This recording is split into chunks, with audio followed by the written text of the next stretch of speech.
Please welcome your host, the chairman of Disney Parks, Experiences, and Products, Bob Chapek. As we previously announced, Reflections, a Disney Lakeside Lodge, would bring a whole new way to stay at Walt Disney World. And today, we're ready to share more details.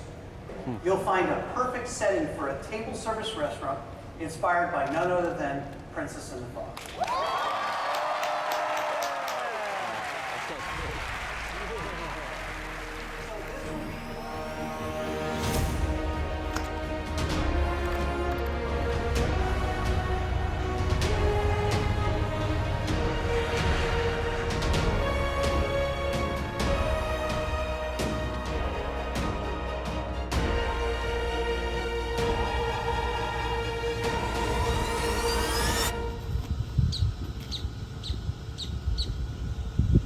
Well, would you look at that? The River Country saga continues. Yeah, so in early 2020, I made a video which seemingly tied everything up for this story. I said, however, from what I understand, hotels are already funded before work begins, so there's no turning back now. And I was immediately proven wrong. Or at least on the surface I was. So today I wanted to look into what actually ended up happening to River Country since I last touched upon it. We've gone from an abandoned water park to an abandoned resort site now.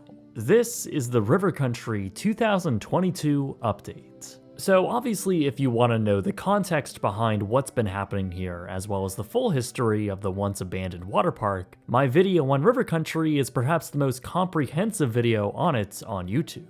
But we left off with a rather uncertain future. Disney had announced a brand new luxury timeshare/hotel resort to finally replace the long-abandoned River Country. This new resort would be called Reflections, a Disney Lakeside Lodge, and would feature 900 rooms and also include external villas in the form of A-frames and treehouses. It would all be part of Disney's timeshare division called Disney Vacation Club, as well as a regular hotel all in one, much like Disney has been building for decades. Disney hired WATG, an architectural firm which was well versed in ultra-luxury properties around the world, including Grand Floridian back in the late 80s. This entire construction project was estimated to exceed $350 million, and it's easy to see why. Shortly after the demolition of River Country, a massive land clearing and grading operation then began, wiping out around 40 acres of existing structures and forest. A secondary site was also cleared, that alone being around 15 to 20 acres, which was just meant to facilitate and store materials as they were being used for this massive construction project. Among the structures slated to be demolished was the Tri-Circle D Ranch, a horse stable which has been around since the Fort Wilderness Campground first opened. Removing the structure, though, meant that Disney had live animals which had no permanent facility. So, a brand new Tri-Circle D Ranch was planned and prioritized as the first phase of this new resort development. Construction soon commenced, and on June 21st, 2020, it had opened to the public. Little did we know it would be the only aspect of this project to tangibly materialize. Across the newly paved road, the Reflection site was in a much different state. The Walt Disney Company was dealing with the pandemic, applying a lot of hesitation and being very conservative with their spending. It makes sense as these were extremely uncertain times, and with the unprecedented closure of all of their parks, and essentially the entirety of Walt Disney World property, hotels included, corporate began slashing budgets and putting active construction projects on hold. Disney then eliminated $900 million worth of investments from their park division, which at the time was costing the company billions in lost revenue, while other arms of the company like Disney Plus were profit centers. Disney focused their spending on those divisions that were making money, and as time passed, the budget cuts only grew larger.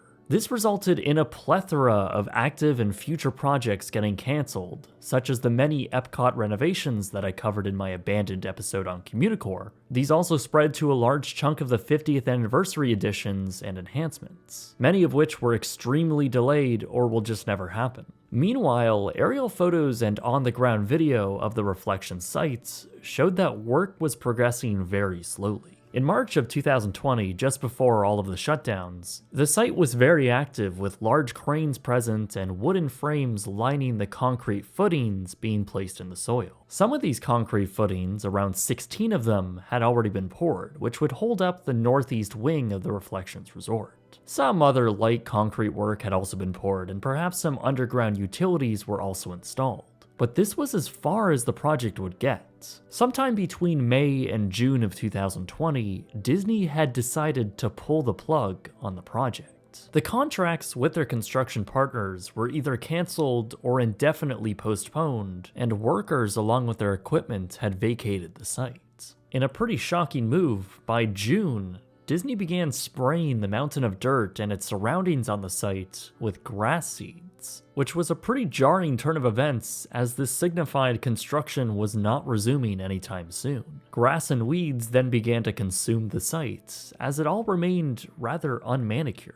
By August, it was noticed that Disney had removed any mention of the Reflections Resort from their blog posts recapping D23, when they had initially shared major details. This was pretty damning evidence that the project was dead, but still, Disney had yet to confirm its cancellation. By summer 2021, the only updated news was a permit filing for the removal of the construction offices. Other than this, all of the major news happened nearly 2 years ago, and reports from the site have largely dried up. So, I wanted to go check it out myself. Yeah, the top of this video wasn't just a bit, I actually flew to Walt Disney World just for this video.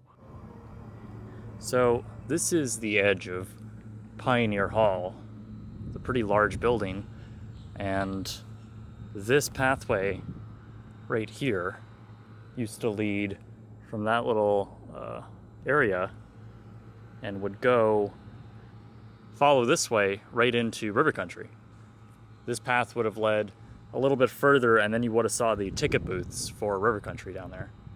And obviously, well, it looks a little different. Pioneer Hall is basically a peninsula among the sea of work walls. On the south side of the site, the Tri-Circle D Ranch is quite popular and straddles the newly constructed road, which is now bordered by a long work wall. Guests are not permitted to drive or walk past a certain length of that road. Over on the lake, the former Clementine's Beach has been completely walled off. The once sandy beach is now covered with weeds and grass, essentially now a field. You're actually able to walk right up to the fence line near the small paved dining area and get a pretty unrestricted view of pretty much the entire site. Work on this portion of the site appears to have stopped pretty abruptly, as the entire existing rope fence line still stands, and some guest signage can still be seen strewn about and left to the elements. Adjacent to that is the former dock, where the small two-person and pontoon boats would be moored. Disney built a new dock to tie these up to, but the old one is now pretty much in an obvious state of disrepair. Not exactly the best Disney look. Now, where it gets really interesting is when you walk down the path that straddles the north side of Pioneer Hall, the one I showed you first. There, you can see a pathway leading to the fence. That pathway formerly led you to a playground and recreation area over on Clementine's Beach. Through the fence, you can actually still see the signage and fencing that bordered that area. In a 360 image from 2015, you can see how open and quite lovely this area was. Comparing it to now, it's a pretty shocking difference. Speaking of Clementine's Beach, it has been relocated to the other side of the dock building as the entire width of an existing sandy area has been widened. They're calling this a beach, but it really all feels a bit awkward. Finally, at the very end of that pathway next to Pioneer Hall is the now abandoned pilings for Reflections. Just as you can see it from the air, you can actually see these concrete footings in the ground, now with weeds and foliage growing around it. Each one has several rebar rods sticking out of them.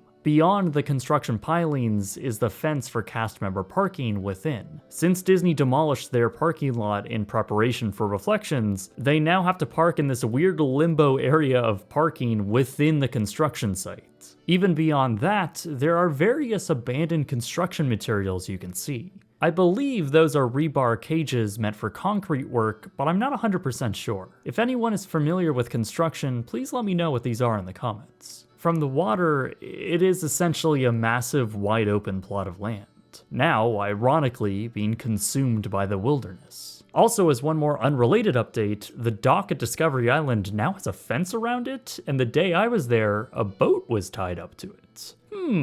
Disney has still yet to confirm that the project is officially canceled.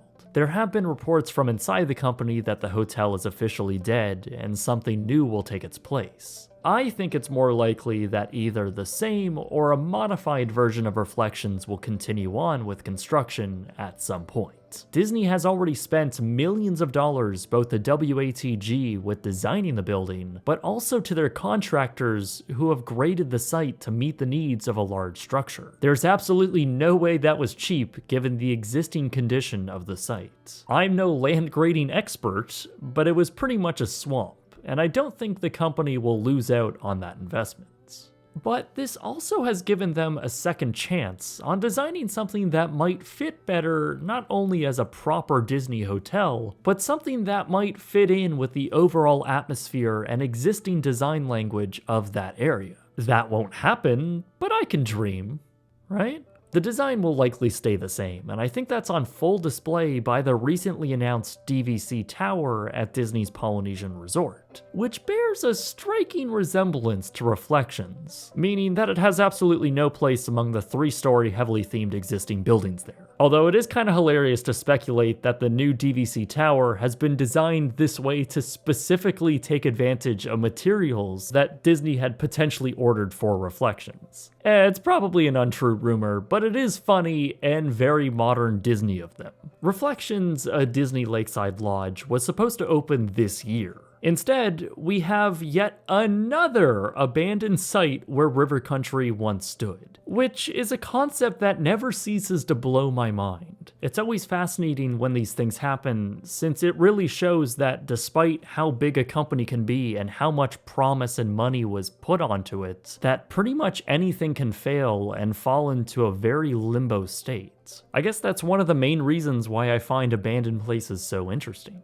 Now, Disney has a 50-acre plot of land which is empty, has foundations for something that is indefinitely postponed, and has a fence surrounding an otherwise beautiful rustic campground. Gee, I wonder what's behind here. The Tri-Circle D Ranch is the only tangible and open aspect of this once massive resort project. Its theming is directly in line with Reflections as a whole, and it's crazy to think that this might be the only part of the $350 million resort that we may never even see. It's now a waiting game to find out what ends up happening to the site and just how long this insane story drags on.